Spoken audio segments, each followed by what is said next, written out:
आप देख रहे हैं इंडिया टाउन न्यूज, भारत की बात। बस्तर की घाटियों में इस वक्त सन्नाटा गूंज रहा है। वो सन्नाटा जो गोलियों से नहीं, सवालों से टूटा है। सरेंडर करने वाले 210 नक्सलियों पर अब उन्हीं के पुराने साथियों ने गद्दार का ठप्पा लगा दिया। लेकिन कहानी यहीं खत्म नहीं होती, क्योंकि अब सामने आया है रुपेश का जवाब। वो रुपेश जो कभी 1 करोड़ का इनामी था और आज शांति का चेहरा बनने की कोशिश में है। तो क्या सच में सरेंडर एक गद्दारी थी, या माओवादी संगठन में ही उठ रही है नई बगावत की आवाज? नमस्कार, आप देखना शुरू कर चुके हैं इंडिया टाउन न्यूज, भारत की बात, और मैं हूं आपके साथ सुधीर मिश्रा। आइए पूरी कहानी समझते हैं बस्तर के इस लाल गलियारे से। सबसे पहले बात करते हैं सरेंडर की पृष्ठभूमि से। 17 अक्टूबर का दिन जगदलपुर के पुलिस मुख्यालय में एक ऐतिहासिक दिन दर्ज हुआ, जब 210 नक्सलियों ने हथियार डाल दिए। इनमें से एक नाम सबसे बड़ा था, रुपेश उर्फ T Vasudev Rao, central committee का सदस्य और 1 करोड़ का इनामी नक्सली। 3 बसों में हथियार बंद नक्सली पहुंचे। 153 हथियार जमा किए गए। यह उस बस्तर की तस्वीर थी जहां दशकों तक गोलियों की गूंज ही शासन करती थी। इस बीच माओवादी संगठन का पलटवार, लेकिन अब वही माओवादी संगठन भड़क उठा है। नक्सली अभय के नाम से पर्चा जारी हुआ, जिसमें रुपेश और बाकी 210 सरेंडर नक्सलियों को गद्दार कहा गया। नक्सली संगठन का आरोप है कि ये सब लोग सरकार के दबाव में झुक गए, लेकिन क्या सच में ऐसा था? इस लेटर के जवाब में रुपेश ने अपनी चुप्पी तोड़ी और उसने कहा कि सरेंडर मेरा नहीं, बसवा राजू का भी फैसला था। चलिए अब सुनिए रुपेश का वो वीडियो बयान, जिसमें माओवाद संगठन के आरोपों को पलट कर रख दिया। इस वीडियो में रुपेश का कहना है कि हमने अप्रैल में ही शांति वार्ता की पहल की थी। हमारे महासचिव बसवा राजू खुद चाहते थे कि संघर्ष विराम हो, ताकि हम सरकार से सीधे सीधे बात कर सकें। लेकिन फिर बसवा राजू का एनकाउंटर हो गया और वहीं से सब कुछ बदल गया। रुपेश के मुताबिक हमारे पास अपने भविष्य के बारे में सोचने के अलावा कोई रास्ता नहीं था। प्रतिक्रिया देना चाहता हूँ, इसलिए ये वीडियो जारी किया जा रहा है।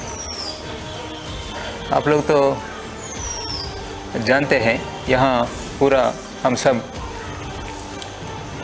एक जगह में आने वाला पूरा 210 साथी लोग हैं। जिस दिन से हम आए तब से हम एक साथ में हैं, और जो प्रक्रिया चल रही वो चल रहा है।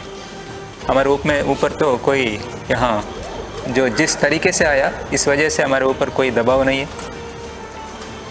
सभी को हम बताना चाहता है कि हम आज जैसे आए, इसके ऊपर शंका, यानी बहुत पहले से हम शासन प्रशासन पुलिस विभाग के संपर्क में रहते हुए लॉबिंग करके आया, और ऐसे संपर्क में रहते हुए पार्टी को भी पार्टी नेतृत्व को भी हम नुकसान पहुंचाया। मतलब हम कोवर्ट जैसा भी काम किया। उस शब्द को शायद उस प्रेस बयान में इस्तेमाल नहीं किया गया, लेकिन लगभग वही अर्थ आने जैसा किया। और बाहर के हमारा बुद्धिजीवी, क्रांतिकारी बुद्धिजीवी मित्र लोग तो सीधा सीधा इस्तेमाल करते हुए हमारे ऊपर हमला कर रहा है।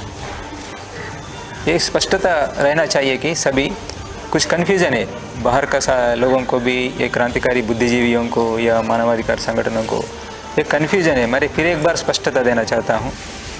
ये सच्चाई है कि कॉमरेड BR दादा शहीद होने तक भी, यानी मार्च से लेके वो मई में वो शहीद होने तक भी इसी राय पर, एक स्पष्टता के साथ उनका स्पष्ट राय है कि अभी परिस्थितियाँ प्रतिकूल है।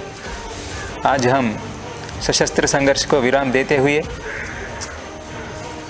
सरकार के साथ बातचीत करके सशस्त्र संघर्ष विराम देते हुए हम आगे का हमारा भविष्य के बारे में सोचना चाहिए। लेकिन साथ में यह भी मैं स्पष्टता देना चाहता हूं कि इस निर्णय को, दादा का निर्णय है ये, हम सहमत हो गया, जो मौजूद वहाँ है हम सहमत हो गया वहाँ था। चलिए बात करते हैं संगठन के भीतर की फूट के बारे में। दंडकारण्य की मीटिंग में रुपेश और उसके साथी शामिल नहीं थे।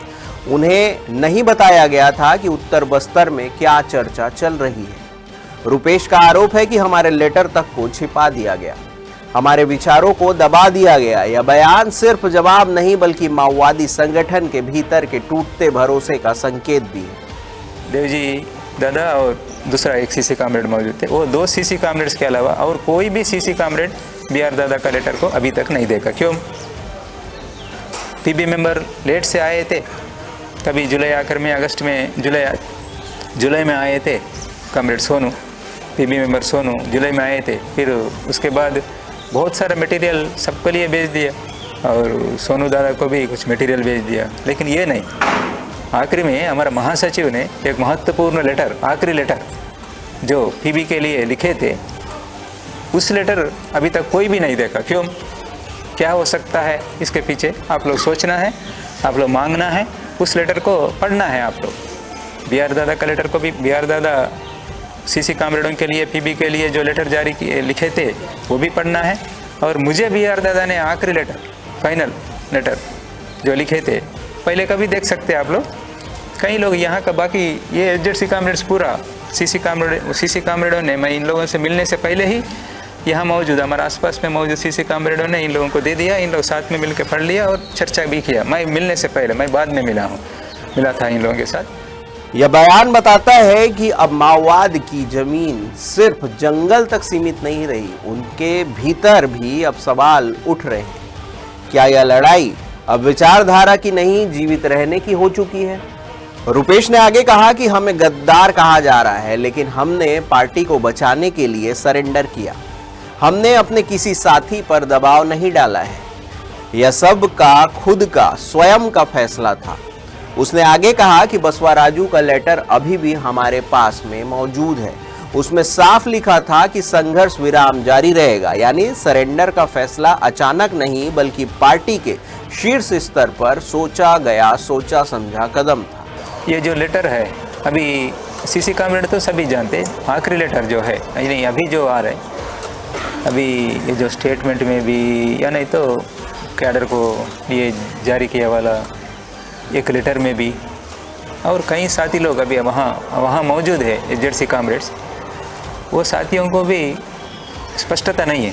ये सब ये क्या हुआ, ये लेटर्स के बारे में भी, वो लेटर्स में क्या है असल में क्या हुआ करके स्पष्टता नहीं। यानी ऐसा बताया जा रहा है कि दादा ने पहले सशस्त्र संघर्ष विराम देने के बारे में कुछ समय ऐसा निर्णय लिया और उसके बाद परिस्थितियों को देखते हुए अपना गलती को वो महसूस करके फिर पुनर्विचार किया। ये गलत है, ये पूरा का पूरा गलत है, ये जानबूझकर बताया जा रहा है, लेकिन ये और दूसरा कोई रास्ता तो नहीं दिख रहा है। इसलिए इसी रास्ते में जाने के लिए हम पहल किए। सीसी कोर बैठक से पहले इसको पहल करके ये जो माहौल को जारी रखेंगे, हम आगे होने वाले नुकसानों को रोकने के लिए भी समझना है। हम जानते हैं पहले से करेगुट्टा ऑपरेशन के बारे में भी, माड़ में चलाए जाने वाला बड़ा अभियान के बारे में भी हमें जानकारी था उस समय। उससे देखते हुए हम लेट ना करते हुए पहल करना चाहिए करके उस किस्म का निर्णय लिया। कोई पुनर्विचार नहीं किया, बस एक बताया गया। पहले शुरुआत में जैसा माहौल बनाने के लिए, शांति वार्ता के लिए महान माहौल बनाने के लिए सशस्त्र बलों के ऊपर, सरकारी सशस्त्र बलों के ऊपर कार्रवाइयों को रोकने का निर्णय लिया गया। अंदरूनी मतभेद और नई दिशा की बात करें तो बसवा राजू की मौत के बाद नक्सल संगठन की कमान जब देवजी के हाथ में आई तब दिशा बदल गई। देवजी और कुछ कमेटी सदस्यों ने सरेंडर के फैसले को विश्वासघात कहा। रुपेश का कहना है कि यह वही लोग हैं जिन्होंने बसवा राजू के लेटर को भी नहीं दिखाया। वह अब हमें गद्दार कह रहे हैं। यह सिर्फ वैचारिक मतभेद नहीं बल्कि एक नई विचारधारा का जन्म है जो अब हिंसा से आगे बढ़कर संवाद की ओर देखना चाहती है। और शायद यही बात पुराने साथियों को सबसे ज्यादा चुभ रही है, क्योंकि जब बंदूकें चुप होती है तो आवाजें बोलने लगती है। अब समझते हैं बस्तर के लिए इसका क्या मतलब है। विशेषज्ञ मानते हैं कि रुपेश और उसके साथियों का सरेंडर बस्तर में चल रहे माओवादी आंदोलन के लिए बड़ा झटका है। यह सिर्फ हथियार छोड़ना नहीं बल्कि उस विचारधारा से भी अलग होता है जो दशकों से राज्य को लहूलुहान करते आ रहे हैं। अब यह सवाल ये है कि क्या बाकी नक्सली भी यही रास्ता चुनेंगे? ये आने वाला वक्त तय करेगा। बस्तर के जंगलों में अब भी बंदूक की गूंज है, लेकिन रुपेश जैसे सरेंडर नक्सलियों की आवाज एक नई कहानी कह रही है, एक कहानी विचार से संवाद की ओर। तो सवाल यही है, क्या माओवादी आंदोलन अब खुद अपनी सोच से लड़ रहा है? ये आने वाला वक्त तय करेगा। फिलहाल के लिए बस इतना ही। देश प्रदेश की तमाम खबरों से अपडेट रहने के लिए जुड़े रहिए इंडिया टाउन न्यूज के साथ। नमस्कार। आप देख रहे हैं इंडिया टाउन न्यूज, भारत की बात।